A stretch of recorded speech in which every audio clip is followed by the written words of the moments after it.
Hello everyone and welcome to Blaugrana Everything and welcome back to the channel. And you know what, I am not stressing myself over this result because it's kinda what I expected going into this game.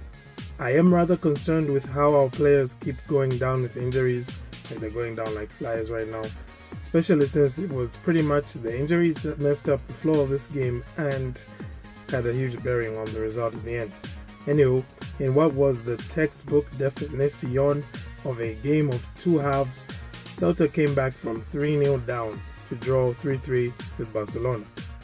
So, in this video, I'll quickly look at the tactical setup from the teams, then we'll talk about Barcelona's performance on the night, and I'll pick the man of the match. I'll skip the usual negatives and positives just because I feel like it would be a bit of an academic exercise owing to the many extenuating circumstances, but I'm just going to say that for a player who should be a leader in this team, it has to be a lot better from Marc-Andre ter Stegen. And I'm generally not a person who likes to single out players for bad performances unless they're persistently doing it, which I feel like ter Stegen has persistently had terrible matches at Balaidos in particular. A quick reminder though to like and subscribe if you're enjoying this video so you can stay up to date with all the coverage of all things Barcelona on this channel. Let's go ahead and look at how the two teams set up. Celta set up with a 4-1-3-2 formation with the following players: in goal, Dituro, a back four of Galan, Murillo, Aidu and Mayo, and Tapia in midfield with Nolito, Suarez and Solari ahead of him, and Aspas and Gallardo leading the line. Barcelona though set up in a 4-3-3 with Marc-Andre ter Stegen in goals, back four of Mingueza, Garcia, Longley and Dauba, a midfield three of De Jong, Busquets and Nico, and a front three of Fati, Depay and Gavi. Let's now briefly look at how Barcelona performed in this game. Like I said in the intro and in the title of this video, this was really a game of two halves, and watching Barca was like watching two different teams out there tonight.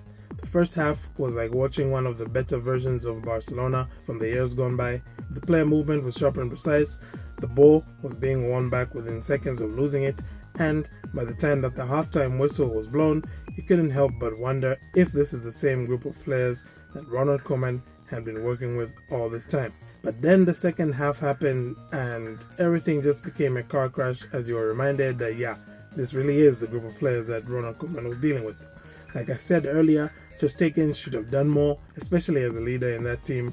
That first Celta goal was down to his shocking mistake, and I don't know why, but every time this man plays at Balaidos, he just has a shocker. Sergi Barjuan also seemed a bit too timid to make changes. Then again, there's only so much you can ask of him. Weird injuries befell Barca as Garcia, Fati and Nico, our three best players on the day, I thought had to all go off.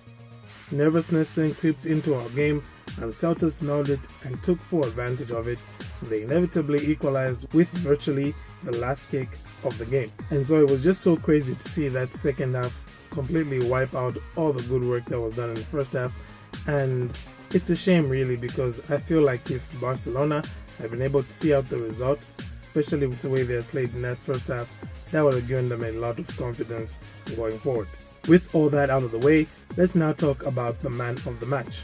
There was really only one player who ended up being the main protagonist, and honestly, Marc-Andre ter Stegen will be happy to see him retire. I'm of course talking about Iago Aspas. He is no stranger to scoring against Barca, and he could have opened the scoring as early as the first minute, but he uncharacteristically placed his shot wide. He still came to life in the second half, and he had two very well taken goals. So yeah, that's the man of the match. That does it for my match review, ladies and gentlemen. What were your thoughts on the match? Who was your man of the match? Feel free to leave your thoughts in the comments.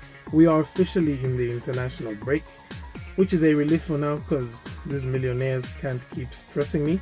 I'll be uploading my player performance review for October soon though, so watch out for that.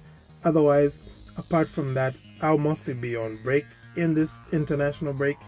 But yeah, thanks for tuning in. Hope to see you soon. Have a great day. Have a great international break. And Forza Barca.